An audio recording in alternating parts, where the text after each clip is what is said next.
sommes de retour sur le plateau de TV Finance pour cette édition du 14 décembre 2023. Je vous remercie beaucoup pour votre fidélité et je vous remercie beaucoup si vous nous rejoignez à l'instant, instant dans lequel il est l'heure d'ouvrir notre nouvelle rubrique dans notre émission, rubrique avec laquelle au cours de laquelle je serai entouré de deux passionnés de trading qui nous viennent directement de Suisse et avec lesquels on va commenter l'actualité qui fait bouger les marchés financiers aujourd'hui. Vous vous en doutez évidemment. On va revenir sur le discours de Jérôme Powell hier, mais surtout sur les perspectives de la Réserve fédérale américaine qui a enfin annoncé la fin de son cycle de resserrement monétaire. On va revenir sur l'impact qu'a eu cette décision sur les indices américains, et notamment le S&P 500 qui a atteint un plus haut de 2 ans hier, plus haut de 2 ans. 2 ans, la date est symbolique puisqu'il y a 2 ans, c'était le début du resserrement monétaire de la Réserve fédérale américaine.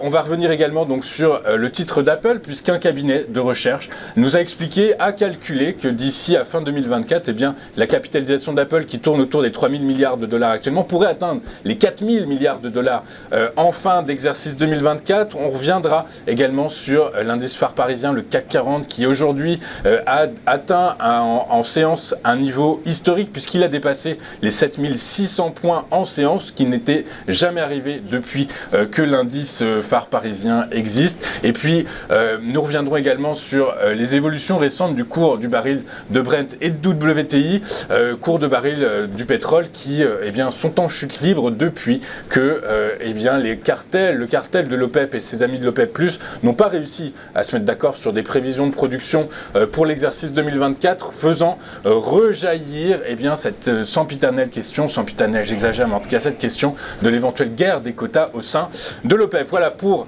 discuter de tout ça, je suis entouré par mes deux passionnés de trading que sont Thomas Veillet qui est en duplex en direct de Suisse. Bonjour Thomas. Bonjour. Bonjour Thomas Veillet, vous êtes cofondateur de la WOOZ Academy et également fondateur du site investir.ch. C'est donc un ravi d'être avec vous puisque vous êtes considéré comme le vulgarisateur suisse des marchés financiers. Et en plateau, à ma droite, je suis accompagné par James Detwati, alias le loup de Zurich. James, vous êtes trader pour compte propre, vous êtes vice-président du SAMT, c'est la Swiss Association of Market Technicians, l'association suisse des analystes techniques. C'est comme la FAT, mais c'est en Suisse. C'est comme la FAT, mais c'est en Suisse. Donc c'est en gros, c'est l'association suisse des analystes techniques et vous êtes également cofondateur de la WOOZ Academy. WOOZ Academy sur laquelle on reviendra en toute fin d'émission. Thomas, c'est avec vous que je vais commencer puisqu'on va revenir sur la décision politique monétaire de la Réserve fédérale américaine communiquée hier. Donc statu quo, comme tout le monde s'y attendait, mais surtout au-delà de ce statu quo, c'est les perspectives qui sont intéressantes puisque la Fed a enfin communiqué sur la fin de son cycle de resserrement de politique monétaire courant 2024. Les marchés ont été totalement à la fête hier, sous perfusion ce matin encore. Du coup, par la force des choses, est-ce que ça peut continuer selon vous? Et est-ce que, oui, ça vous semble soutenable ce mouvement? Bon, là, le plus difficile à timer et à trouver et à comprendre finalement dans la finance, de mon expérience, c'est surtout sur le principe qu'aujourd'hui, il n'y a aucun moyen de savoir à quel moment l'euphorie se termine. Et en fait, c'est exactement là où on en est aujourd'hui, c'est qu'on est en plein cycle euphorique de la part des marchés financiers. Tout le monde savait que la Fed ne monterait plus les taux, tout le monde savait on espérait que la Fed allait changer son fusil d'épaule, tourner de viche, pivoter comme on dit, et puis commencer à parler de baisse des taux à l'aube de 2024. Le problème, c'est qu'aujourd'hui, donc on a quand même pas mal de choses qu'on attendait. La seule différence, la petite déception qu'on a eue hier soir, c'est quand même sur le principe que finalement, on s'est rendu compte que la Fed attendait pour l'instant 3 baisses des taux en 2024, alors que le marché est plutôt en train de pricer 6 en moyenne, avec certains qui vont déjà sur des 9 ou 10 baisses de taux pour 2024. Donc là, c'est un peu la déception. Donc on aurait pu s'attendre, et j'ai envie de dire, c'est ce que pas mal de gens s'attendaient, moi le premier, c'est que finalement aujourd'hui on soit dans une phase où la Fed le marché aurait pu déjà anticiper cet état de fait, pricer les choses et finalement profiter de l'occasion d'hier pour faire du profit taking. Et pour l'instant, non, on est toujours en phase euphorique. On a l'impression que plus rien peut nous arrêter. Et c'est vrai que la grande question aujourd'hui, c'est quand est-ce que cette euphorie va s'arrêter, à quel moment on va tirer la prise. On a vu que les indicateurs contrariants, c'est-à-dire la volatilité, c'est-à-dire le put-call ratio, c'est-à-dire les indicateurs de greed, d'avidité du marché sont au top. Enfin, sont vraiment signal qu'on est vraiment dans une extension de marché, un peu comme quand on a tiré une élastique jusqu'au bout et que cet élastique va céder. Et en fait, on se pose tous la question de savoir à quel moment ça va s'arrêter, mais on a quand même tous l'impression que la musique va s'arrêter à un moment donné. Mais pour l'instant, euphorie fait que, comme vous l'avez dit très justement, on est sous perfusion d'euphorie et jusqu'à que le sachet soit vide ou que la perfusion soit éteinte, on n'arrêtera pas de monter. Qu'est-ce que vous pensez du fait, alors on va revenir sur cette notion de soft landing, c'est Janet Yellen, présidente du Trésor, qui il y a 2 jours nous a expliqué qu'au vu de la baisse remarquable de l'inflation outre-Atlantique, on était en droit de supposer que l'économie américaine allait atterrir en douceur. Ceci étant, quand on analyse en détail les projections de la Réserve fédérale américaine, que ce soit en termes d'inflation sous-jacente ou de projection de taux directeur pour fin 2024, on se rend compte que le taux d'intérêt réel, c'est-à-dire taux directeur moins taux d'inflation sous-jacente, il se situe aux alentours de 2. Or, on le sait, dernièrement, les sages du FOMC ont expliqué que le taux neutre, dans un environnement de croissance résiliente et d'inflation encore soutenue, se situe autour de 0,5. Du coup, par la force des choses, est-ce que ce soft landing annoncé par Janet Yellen, par les membres du FOMC hier et par l'ensemble, une grande majorité de la classe économique mondiale, c'est une chimère selon vous? Et c'est un risque pour l'exercice prochain. Oui, c'est un risque parce qu'aujourd'hui, on est tellement convaincu qu'effectivement, il va y avoir un soft landing. Madame Yellen, comme vous l'avez dit, l'a répété il y a 2 jours en arrière, comme quoi il n'y avait aucune raison fondamentale économique pour justifier l'anticipation même d'une récession. Donc, on est en train de pricer le fait qu'effectivement, on est dans un monde parfait. Je l'écrivais ce matin dans ma chronique, on est dans un monde où on a l'impression qu'il n'y a plus rien qui peut nous arriver. On est dans un monde parfait. Tout le monde a mis son scénario en place. La question n'est plus de savoir si on va aller à 5000 sur le S&P 500. La question n'est plus de savoir si on va monter en 2024. La question, c'est de savoir de combien. Et en fait, par rapport au soft landing, ce qui est assez intéressant, c'est que si vous regardez aujourd'hui, comme vous l'avez très justement expliqué, on voit que la majorité des théoriciens, donc la Fed, les économistes, les stratégistes, Madame Yellen, Monsieur Powell, tous ces théoriciens nous annoncent qu'il n'y aura pas de récession. Mais si vous regardez un autre sondage dont on parle beaucoup moins, quand vous interrogez les 500 CEO du S&P 500, je crois qu'on est autour de 85% qui, eux, vous disent qu'on aura une récession. Donc, en fonction de qui aura raison l'année prochaine, on risque d'avoir des surprises. Et je parierais pour l'année prochaine sur un marché qui sera peut-être un petit peu plus volatile que ce qu'on a envie de le prévoir aujourd'hui. Alors, effectivement, je vous remercie beaucoup pour vos explications, Thomas, très claires. On va basculer avec vous, James. Du coup, comment ça se traduit techniquement, graphiquement, cette situation assez complexe quant à la psychologie des investisseurs? Est-ce qu'ils sont dans la crainte ou au contraire, l'euphorie a totalement submergé et envahit l'esprit des investisseurs et des traders? Là, il y a une totale euphorie. Le marché est totalement suracheté. Je vais vous montrer pourquoi. Je suis sur l'indice VIX là, actuellement. Ce qu'il faut savoir, c'est que je suis spécialisé dans les vagues de Wolf, d'où mon surnom. Le Wolf de Zurich. Les figures harmoniques qui vous permettent de détecter des retournements potentiels du marché, d'accord, des zones potentielles de retournement du marché qu'on appelle PRZ en anglais, Potential Reversal Zone.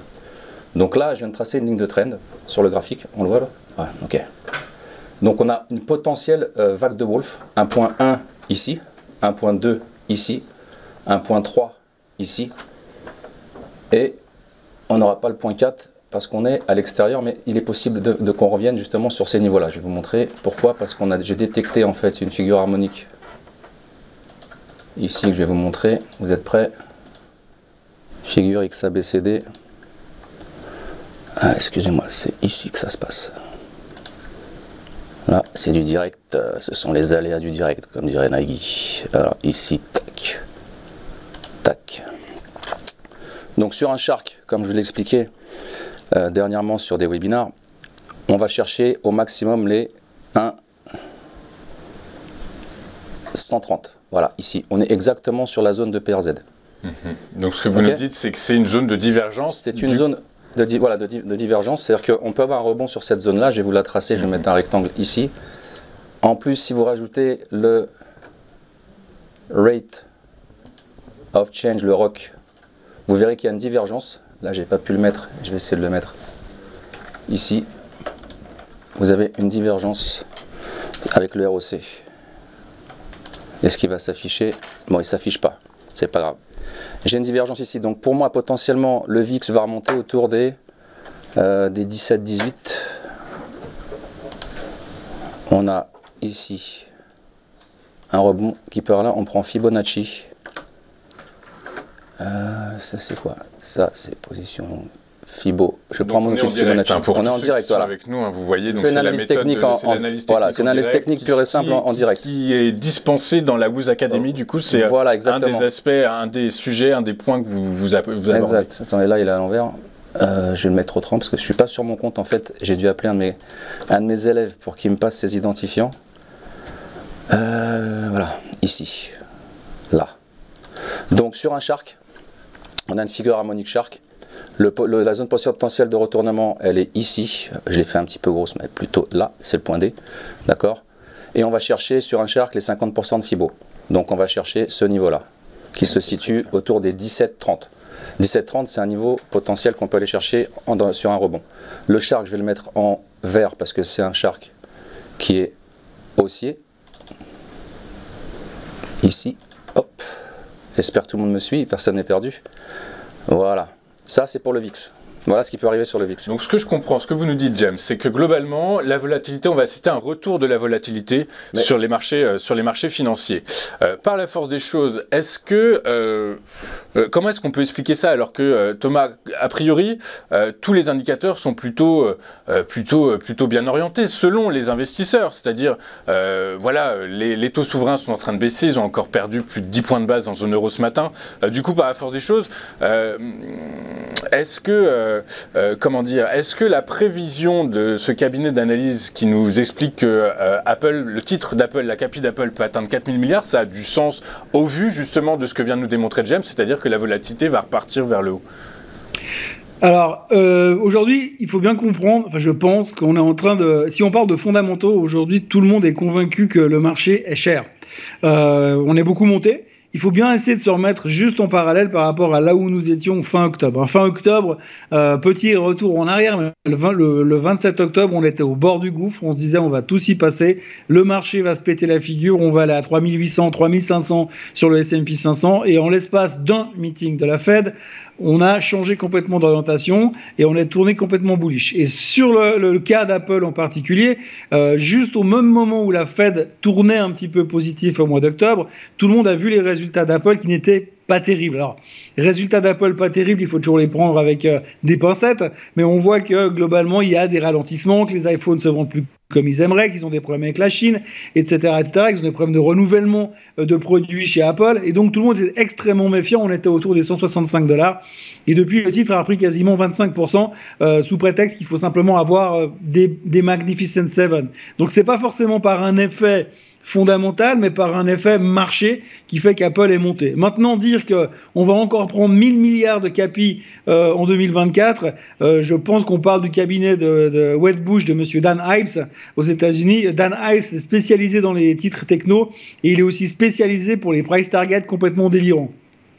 Le gros avantage dans ce marché, c'est que quand on a un price target complètement délirant, si vous vous trompez, tout le monde s'en fout et on vous en voudra pas. Par contre, si vous avez raison, on s'en souviendra. Donc oui, techniquement, c'est possible. Aujourd'hui, la question que je me pose dans l'immédiat, c'est comment est-ce qu'on pourrait continuer à monter du point là où nous sommes maintenant jusqu'à la fin de l'année 2024. Je pense qu'à un moment donné, on va devoir récupérer de l'énergie. On n'est pas dans un marché logique quand on monte à une vitesse pareille. On dit toujours les arbres ne montent pas au ciel. Là, ils sont en train de le faire. Donc, il faut se méfier. Et c'est un marché contrariant. Et si vous regardez les indicateurs d'avidité, de greed and fear, comme on voit souvent sur CNN, eh bien, au mois d'octobre, on était au bord de la terreur. et nous avons rebondi. Et aujourd'hui, on est exactement dans le sens opposé. On est complètement greed. On est complètement obsédé par la hausse. Et si vous osez venir sur un plateau télé comme aujourd'hui et dire « Ouh là là, attention, ça va baisser », vous allez vous faire jeter des pierres. Alors effectivement, et on va aborder ça dans un instant, juste après avoir de nouveau écouté James, mais effectivement on est dans une configuration de marché totalement ahurissante. Il ne faut pas oublier que l'inflation qui est au cœur des préoccupations des banques centrales, des politiques monétaires, donc c'est quand même ce qui fait bouger actuellement l'économie, se situe toujours bien au-delà des 2%, et donc du coup, à force des choses, rien n'est gagné. On parle de récession encore aux États-Unis, de récession en Europe. Voilà, on va revenir dans un instant de déflation en Chine, enfin bref, on est dans une configuration de marché qui normalement, en théorie, devrait, en tout cas on est dans une configuration fondamentale qui devrait avoir comme configuration de marché plus de prudence en tout cas. Toujours est-il qu'avec vous, James, on va revenir sur cette notion de volatilité. Vous voulez ajouter quelque chose? Je vais simplement dire ce que je dis souvent à mes élèves, c'est que la volatilité porte bien son nom. Donc faites très attention, ça peut se retourner en un claquement de doigts. Ouais, effectivement. Et là, ce que je viens de repérer, le chart que je viens de repérer, il est validé et on risque de remonter justement sur les 17,38. Je vais passer maintenant on passe au S&P. À Apple. On va rester sur Apple et du coup on va voir effectivement si techniquement, graphiquement, ça a du sens de viser les 4 000 milliards fin 2024 ou bien au contraire, comme l'a expliqué Thomas à l'instant, c'est du marketing. Alors Apple, c'est bon, je suis prêt. Eh bien alors on vous écoute, James. Alors Apple, j'ai détecté encore un shark, d'accord. On est sur la zone de PRZ. On ne l'a pas encore éclaté ici, attendez. Elle est là, d'accord. Je vous la mets, si vous voulez, bon, c'est la zone de PRZ, on n'a pas besoin de la mettre en rouge. Voilà. Ensuite, le TP, il sera aux alentours de, si je prends le haut de mon rectangle, autour des 50%. Donc il sera ici. 50%, c'est là. 182 est potentiellement une target, ici, là. Quand aujourd'hui, nous sommes à... On est à 180... 197, 96 en... D'accord, donc on a, selon vous, selon votre technique, des vagues de Wolf. Ça, c'est pas une vague de Wolf. Ça, c'est pas une vague de Wolf. Ça, c'est pas une vague de Wolf. Ça, c'est une figure harmonique. En vague de Wolf, on peut avoir ça. Je vais vous le montrer tout de suite. J'enlève ça. Ça. Ici, droite de tendance. On va chercher ici 1.1, 1.3. et 1.5. Donc ce qu'il faut, c'est que 5 casse la ligne 1.3, d'accord, puis réintègre. Et ensuite on redescendrait. Et le point 4 serait à ce niveau-là.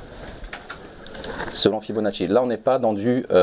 en général 4 doit être situé entre 1 et 2, mais on n'est pas sur du scolaire ou sur de l'académique. D'accord, on est sur un retracement de Fibonacci. Donc sur un retracement de Fibonacci ici, je ne sais pas l'outil que je vais... C'est pas la bonne... En tout cas, ce que vous nous dites, c'est que d'après les techniques que vous utilisez, le titre d'Apple est plutôt orienté à la baisse à court terme, en tout cas, quoi qu'il arrive. Du coup, ça va un peu contrer ce qu'on disait et les prévisions de ce cabinet d'analyse qui disait qu'effectivement, fin 2024, 4 000 milliards de capi quand on en est à 3 000, potentiellement, d'après les indicateurs techniques que James Toiti nous montre, c'est pas, en tout cas, orienté à court terme dans cette direction. Excuse-moi de te couper. Et si on met un... Ishimoku, d'accord, parce que je suis aussi puriste d'Ishimoku, on va trouver une Kijun autour des 50% ici de Fibonacci. Et donc, alors moi qui suis un néophyte de Ishimoku, du coup, une Kijun, ça veut dire... Une Kijun, c'est une ligne d'Ishimoku qui a 26 périodes d'avance. Et je vous ferai un masterclass dessus si vous voulez, pour privé. Et donc on peut retracer, en fait la Kijun, ça vous dit que le marché est suracheté et qu'il peut y avoir un retournement de 50% du marché. Donc en gros, tous les indicateurs que vous venez de... La Tenkan, elle est avant la Kijun, elle a 9 périodes avant. Et elle vous dit c'est une petite Kijun. Et elle vous dit attention, le marché est aussi suracheté, on peut aller chercher... D'accord, donc là on a eu Kijun et Tenkan, en fait, c'est pas d'accord. Donc en fait, en gros, globalement, ce que je comprends, c'est que quelles que soient les techniques de prédiction graphique ou technique, le titre d'Apple est plutôt orienté, devrait plutôt tirer vers le bas. Même si on est sur achat, ça c'est sûr et certain. Regardez, c'est parti comme une ligne droite comme ça.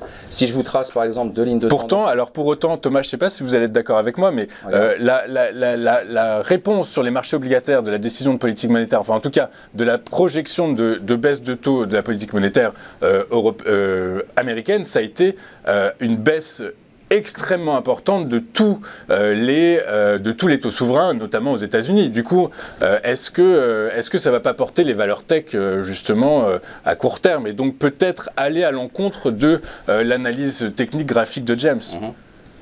Alors, j'ai envie de dire, en théorie, oui. La problématique, c'est que on dit que quand les taux baissent, c'est positif pour la tech, mais avec les taux qui n'ont pas arrêté de monter depuis 2 ans, la tech est montée aussi. Donc, ce qui veut dire que si on est dans cette réflexion, il n'y a pas tellement de logique derrière.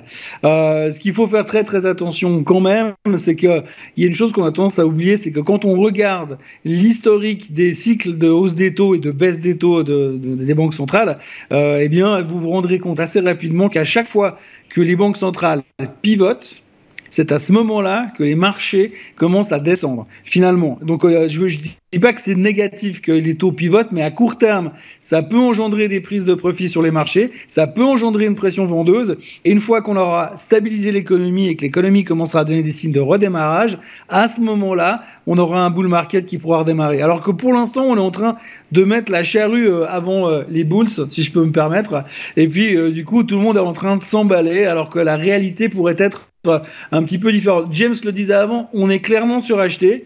La logique voudrait que moi je suis un bullish devant l'éternel, mais j'aimerais bien qu'on se calme, qu'on revienne un petit peu et qu'on trouve un peu d'énergie pour repartir. Parce que là, on est en train de tirer sur l'élastique, comme je le disais avant, et à un moment donné où l'élastique elle va sauter, plus elle sera tendue. Vous savez très bien comme moi, quand ça pète, c'est très violent. Et effectivement, le mouvement de retour est extrêmement important et rapide. Du coup, par la force des choses, on va basculer sur ce thème-là, hein, que ce soit le S&P 500 hier qui a atteint un nouveau record de 2 ans, ou bien le CAC 40 ce matin en séance qui a atteint un record absolu à 7600 points, qui a dépassé les 7600 points en séance.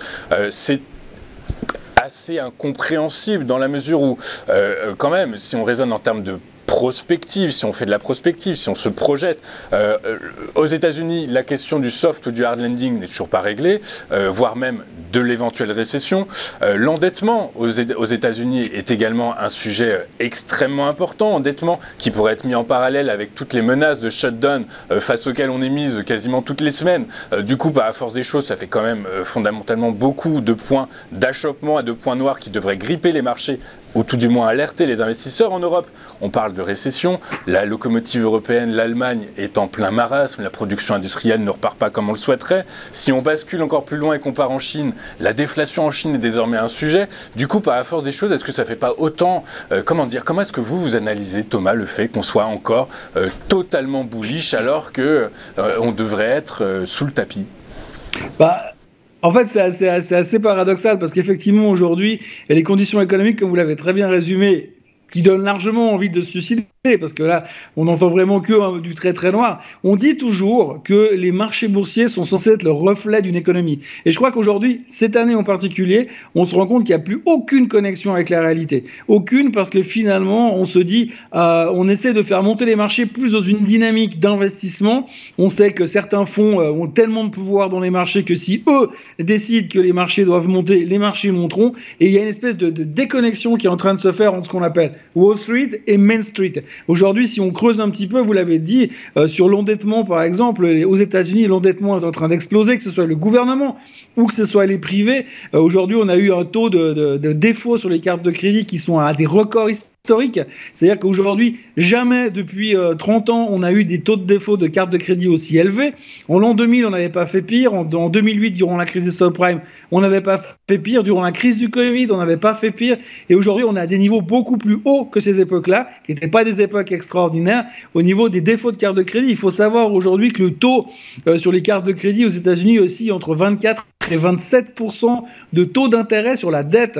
Je vous laisse imaginer ce que ça représente quand vous avez $100 000 de dette avec un taux à 27%. Donc il y a des conséquences qui sont extrêmement dangereuses, mais que pour l'instant, le marché, il a des œillères et il veut pas voir ce genre de choses.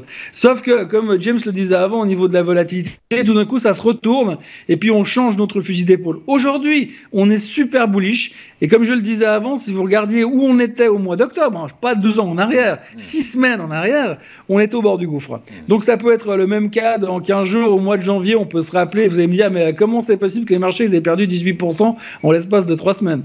Tout est possible. Et tout est possible. Alors justement, James, je vais revenir vers vous. Le S&P 500, est-ce que vous pouvez nous faire une analyse du S&P 500 pour nous dire si effectivement cette volatilité dont vous avez démontré qu'elle allait augmenter, eh bien, pourrait être synonyme de retour en arrière, alors même que il est totalement bullish depuis plusieurs semaines. Là, on a un N-star, on a un bon N-star ici, on a une figure de retournement ici, d'accord, potentiel. Ensuite, je vous mettrai aussi, il faut parler aussi, bien sûr, je vous les trace rapidement, des petits gaps qu'on a là, qui sont sympathiques et qu'on pourrait aller chercher. Donc ça, c'est aussi... Ce sont des niveaux de support qu'il faut avoir en tête. Qu'on pourrait aller chercher, ces niveaux-là. Il y en a qui préfèrent tracer des rectangles, là, je peux vous faire un rectangle aussi ici. Non, mais c'est très clair, là, en tout cas. Mais regarde, tu vois ici, regarde, Louis, ici, regarde, tu fais ça, hop. Ça, c'est une zone aussi qu'on peut aller chercher. Ça, c'est une zone qu'on peut aller chercher. Cette zone-là. D'accord? Voilà.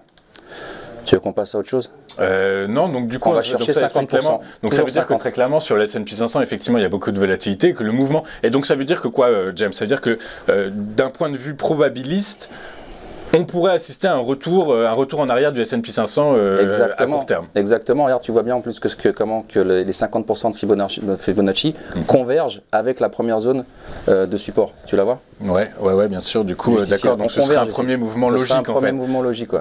Ok, je comprends. Et du coup, par la force des choses, donc je reçois beaucoup d'analyses techniques, etc. Donc je commence à avoir compris que si on franchit les 50% de Fibonacci, le retour vers les 60%, en gros, est quasiment acquis après. Attends, je vais te montrer ça tout de suite. Attends, ici, on est où? 61,8 vers les 61,8, on va regarder ensemble. On va regarder ensemble. Voilà, les 60, regarde, tout converge. Regarde, tu vois, les 50%, ils sont là.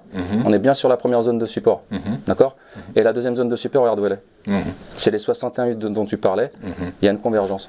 Ok, très clair. Donc effectivement, il ne faut pas crier victoire trop rapidement. Les marchés sont euphoriques ce matin, mais pourraient se retourner tout aussi vite, tout aussi rapidement dans les prochaines séances. Thomas, on va parler du CAC 40 maintenant.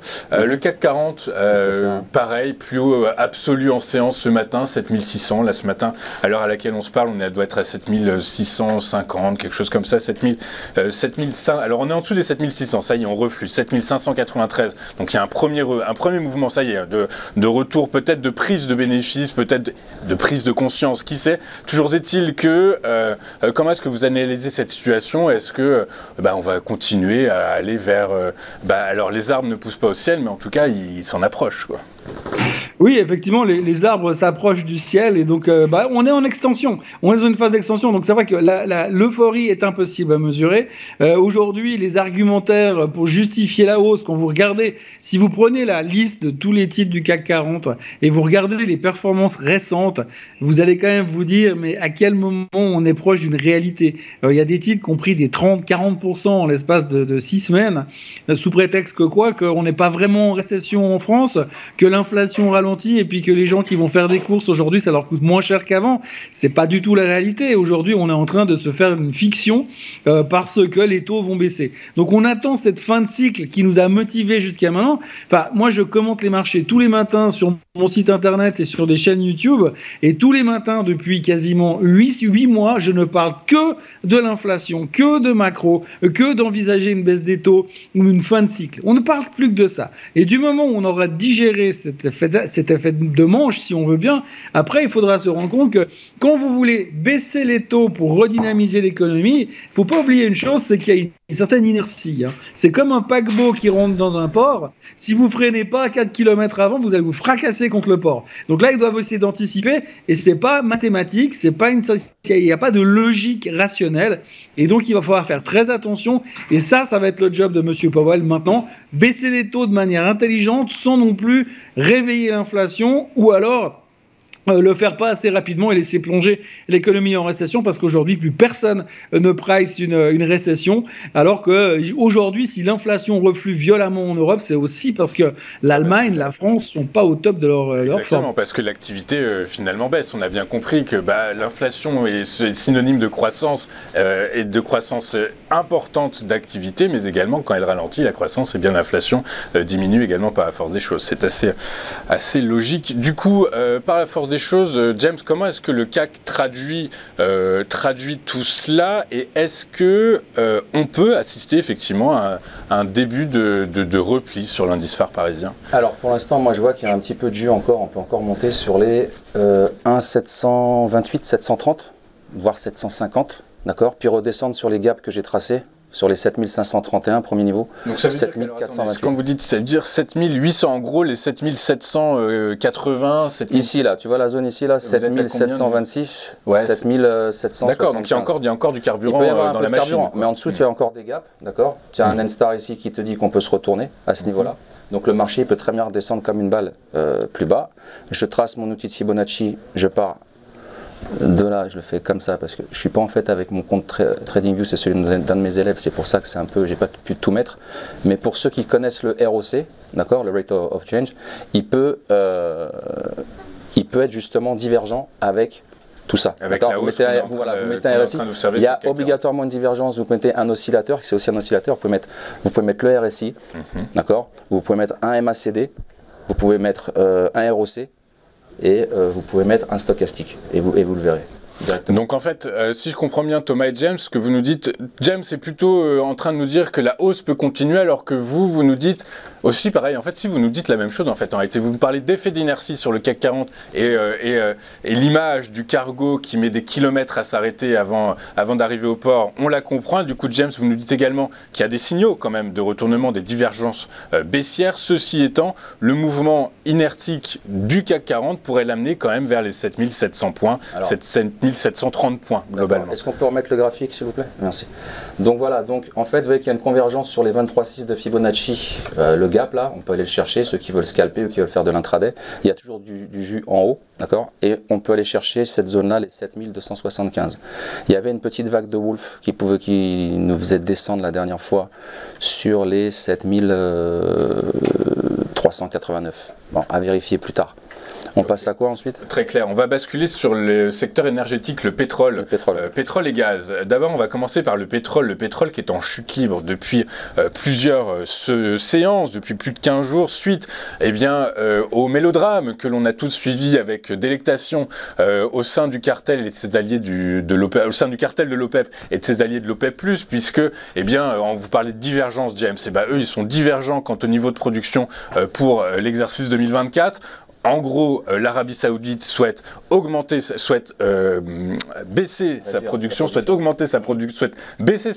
pour tirer les cours du pétrole vers le haut, alors que les pays producteurs d'Afrique de l'Ouest souhaitent, eux, augmenter leur production parce qu'ils en ont sous le coude et ils souhaitent une entrée de devises massive pour continuer à se développer. Du coup, par la force des choses, on assiste à un début de guerre des quotas sur les marchés du pétrole. C'est ce qui grève beaucoup, au-delà des perspectives de croissance, et ce qui grève beaucoup les cours, puisque l'OPEP a perdu toute crédibilité auprès des investisseurs, auprès des financiers. Du coup, ils vendent du pétrole. Est-ce que ça peut continuer? Déjà, est-ce que c'est l'explication? Est-ce que c'est la seule explication, Thomas? Est-ce que vous en avez d'autres? Comment est-ce qu'on explique aujourd'hui, la chute des cours du pétrole? Est-ce que c'est aussi macroéconomique? C'est pas que géopolitique, c'est macroéconomique aussi? Oui, c'est macroéconomique parce que les Américains ont besoin d'avoir un pétrole relativement bas. Quand on parle de bas, on parle plutôt d'une zone de 65-70 dollars, parce que évidemment, il n'y a pas besoin d'avoir fait des grandes études pour savoir que si vous avez le baril à 150 dollars au niveau de l'inflation, ça ne va pas forcément aider. Donc on veut une inflation basse, on doit avoir un pétrole plutôt bas. Donc c'est ce qu'ont fait les Américains. Ce qui est assez intéressant au niveau du pétrole, c'est que les Américains aujourd'hui sont en train de pomper comme des fous pour pouvoir compenser justement ces coupes de production qui ont été mises en place par les Saoudiens et les Russes. Et comme vous l'avez dit très justement, les Saoudiens et les Russes ne sont pas d'accord avec le reste de l'OPEP par rapport aux coupes. Alors bon, tout le monde n'est pas d'accord sur ce sujet-là. On peut comprendre, on sait que les Russes en dessous de 70 dollars, le pétrole, ça les arrange quand même moyen, et surtout qu'ils ont d'autres soucis en ce moment. Et les Américains, eux, ils aimeraient bien le maintenir en dessous de 100 dollars, ne serait-ce que pour embêter les Russes, mais ils n'ont pas non plus envie de se fâcher avec les Saoudiens. Donc c'est vraiment une espèce de jeu de poker menteur au milieu de tout ça pour satisfaire tout le monde. Ce qui est assez intéressant à retenir, surtout au niveau du baril, je crois qu'il faut vraiment regarder une chose, c'est que pour comprendre les tenants et les aboutissants des mouvements du pétrole, il faut déjà être très très proche du système pétrolier. La personne comme moi qui regarde le pétrole de très loin ne peut apporter que quelques idées. Mais il y a une chose qu'il faut vraiment faire très très attention, c'est que quand tout le monde tourne négatif sur le pétrole comme ça en train de se produire aujourd'hui, on nous dit oui, si ça casse les 65, on va directement à 30. C'est clairement une figure négative qui est en train de se passer. Mais là aussi, je rappelle qu'il y a 2 mois et demi en arrière, quand le baril était à 95, 95 $, tout le monde était là pour dire ah oui, mais de toute façon c'est bon, maintenant le pétrole il va aller à 120 et à 150. Donc on a toujours cette espèce de là aussi d'indicateur contrariant. Quand tout le monde est bullish, le pétrole repart à la baisse, et quand tout le monde est bearish, le pétrole repart à la hausse. Donc aujourd'hui, oui, on a une instabilité pétrolière, parce qu'on a quand même des tensions au Moyen-Orient qui ne sont pas vraiment réglées non plus, et puis à côté de ça, on a tous les producteurs de pétrole qui ne sont plus vraiment d'accord et plus alignés sur leurs désirs. Et ça crée une instabilité qui crée aussi une volatilité. D'ailleurs, le pétrole est pratiquement plus volatile que le marché en ce moment, mais étonnamment, il a eu une réaction qui est inverse à ce qu'on a vécu sur les marchés, puisque alors que les marchés repartaient à la hausse, favorisé par l'inflation qui baissait, et ben le pétrole était en pleine dépression et repartait à la baisse. Mais par contre, c'est aussi utilisé comme un indicateur de santé de l'économie américaine. Et quand vous avez le pétrole qui repart à la casse comme ça signale aussi le fait que peut-être ceux qui disent qu'il n'y aura aucune chance d'avoir une récession, peut-être c'est pas 150% sûr. Eh ben, écoutez, effectivement, c'est intéressant ce que vous nous dites et effectivement, on va suivre de très près l'évolution des cours notamment les cours du baril de WTI pour avoir justement une image, une perception et peut-être une anticipation un peu plus fine de ce que sera l'économie américaine l'année prochaine. James, le WTI, comment est-ce qu'il évolue et est-ce que justement, comme vient de le dire Thomas, il y a quand même la probabilité qu'il aille vers les 30 $, on y croit, croit peu quand même. Alors avant de commencer l'analyse technique, un peu de mindset, on est à 70 les gars, d'accord ? À 70 sur le WTI. Sur le WTI, c'est les soldes. Donc il faut acheter ce que vous me dites. Bien sûr. Donc le marché descend comme ça. Ça peut aller plus bas, mais c'est quand même les soldes. Il faut quand même acheter légèrement. Vous pouvez par exemple avoir une stratégie d'option et acheter des calls sur le pétrole avec une échéance au mois de mars. Mais il y a un peu plus d'un an, on était à 120 $. Ah oui, ça peut rebondir. Maintenant, je vous montre, il y a une figure harmonique intéressante qui dit justement qu'on va rebondir. Elle est là. Je vous la fais vite fait. Ici, ici. Voilà, on a un butterfly, on va jusqu'à 618, 617. Voilà, on a un butterfly haussier. Donc on peut arriver à ce niveau-là. Je vais vous le mettre ici, comme ça. La zone de PRZ, elle est à peu près là. Le stop loss, vous le gérez selon votre money management, toujours. Ici. Et on monte. D'accord? On monte et on irait chercher éventuellement le gap que vous avez ici. D'accord? Et je vais voir s'il y a une convergence avec Fibonacci. Attention, c'est magique. Hop, je descends ici, bam, bam, bam, je me mets sur le plus bas de mon rectangle, je le prends comme ça à la louche. Voilà, même si je le prends, regarde, si je le prends ici, voilà, je suis vraiment entre les deux ici. Donc potentiellement, on peut aller chercher les 80. Donc le strike, il serait autour des 80. Ok, effectivement. De toute façon, alors, voilà, on raisonne sur du long terme. On ne se contente pas juste d'une évolution de cours à un instant T, mais effectivement, aujourd'hui, les cours du Brent et du WTI sont dans le vert, plus 1,4% pour le Brent, plus 1,38% pour le WTI. Tout ceci fait suite, évidemment, à la décision de la Réserve fédérale américaine de mettre fin à son cycle de resserrement politique monétaire courant 2024. On va finir, James. On a fait le tour de tout ce qu'on voulait voir. On va parler encore du gaz, éventuellement avec vous, James. Mais on va s'en garder sous le coude pour une prochaine émission, puisqu'on voulait vous parler du gold, on voulait vous parler de quoi d'autre, James? Qu'est-ce que vous aviez J'avais aussi le BTC. Le Bitcoin, alors effectivement, un point crypto. Un spécial crypto, on n'a pas du tout abordé les cryptos. Du coup, par la force des choses, il y a matière, mais le temps file. Du coup, on peut faire le gaz vite fait parce que on fait le gaz. Voilà, le oil et le gaz, c'est quand même close bounded, c'est quand même assez lié. Là, on a une figure, je pense, BAT à aller chercher, d'accord? Mais peu importe. Ce que je voulais vous montrer en dehors de la figure harmonique, c'est pas ça. Je voulais juste vous parler de mindset, c'est-à-dire que vous voyez que les cours du gaz sont à la baisse. Eh ben, elle est où la caméra? Elle est là. Regardez vos factures. Vos factures sont comme ça et les cours du gaz sont à la baisse. Posez-vous des questions, il y a une grosse divergence là-dessus. Voilà, je vais rester là-dessus. C'était Thomas Veillet et le loup de Zurich. Paka paka. Bon, monsieur Thomas Veillet, vous voulez rajouter quelque chose sur les évolutions récentes des cours du gaz et du GNL notamment? Non, Non, le gaz, pour être très honnête, je pense que si on veut parler du gaz, il faut vraiment regarder les graphiques parce que c'est tellement complexe. De nouveau, et vous savez, tout ce qui est matière première, et ça, c'est une chose qu'il faut vraiment que les gens comprennent bien. Quand on veut faire du trading, si vous voulez faire des matières premières, il faut déjà comprendre tout le cheminement de la matière première pour bien comprendre comment ça se traite. Si vous regardez par exemple les matières premières classiques, historiques, je sais pas, le sucre, le cacao, le café par exemple, eh bien les traders qui traitent ça, ils ne traitent que ça. Ils sont concentrés sur une seule matière première et vouloir faire trop de choses à la fois, des fois c'est un petit peu dangereux. Et le gaz, c'est tellement complexe et je crois que c'est encore plus complexe que le pétrole. Donc perso, moi ça fait partie des valeurs où je préfère de regarder de loin et donner un avis, mais sans rien faire. Bon, bah écoutez, en tout cas, merci beaucoup, messieurs. Juste avant de vous souhaiter une excellente journée et de vous dire à bientôt, je rappelle aux téléspectateurs qui nous regardent que vous êtes cofondateurs tous les deux de la Woos Academy. En quelques mots, qu'est-ce que c'est la Woos Academy? La Woos Academy, c'est une école internationale de trading, d'accord, parce qu'avec SAMT, la Swiss Association of Market Technicians, et Patrick Pfister, le président, on est dans l'éducatif. Donc c'est très important pour nous que les gens rentrent dans les marchés sans faire d'erreurs, sans faire de bêtises.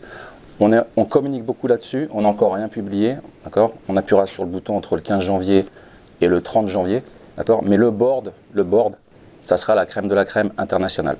Voilà, je ne vous en dis pas plus, ça arrive bientôt, la Woos Academy. On a déjà une chaîne YouTube qui s'appelle The Woos Academy. Vous pouvez aller vous inscrire, vous abonner. Et si vous aimez, vous pouvez justement liker les vidéos. Thomas, un mot sur la Woos Academy? Non, ben moi je suis le, comment on dit, le wingman de James à côté. J'ai débarqué un peu là-dedans un peu par hasard parce que je suis plus comment dire, un vulgarisateur des marchés financiers. Ça fait 18 ans que je fais de la chronique boursière et de l'investissement à côté, bien sûr. Mais c'est vrai que je fais beaucoup d'analyse technique depuis que j'ai commencé ma carrière. Vu la couleur de mes cheveux et de ma barbe, vous pouvez savoir que ça fait un moment que je suis là. Et donc j'ai suivi ça depuis longtemps, j'en ai fait pas mal, mais pas au niveau de James. Et à force de voir comment il travaillait, j'ai été obligé de me rapprocher du concept, puisque on dit que c'est pas une science exacte, mais en tout cas, quand je travaille avec lui, on est souvent pas trop faux.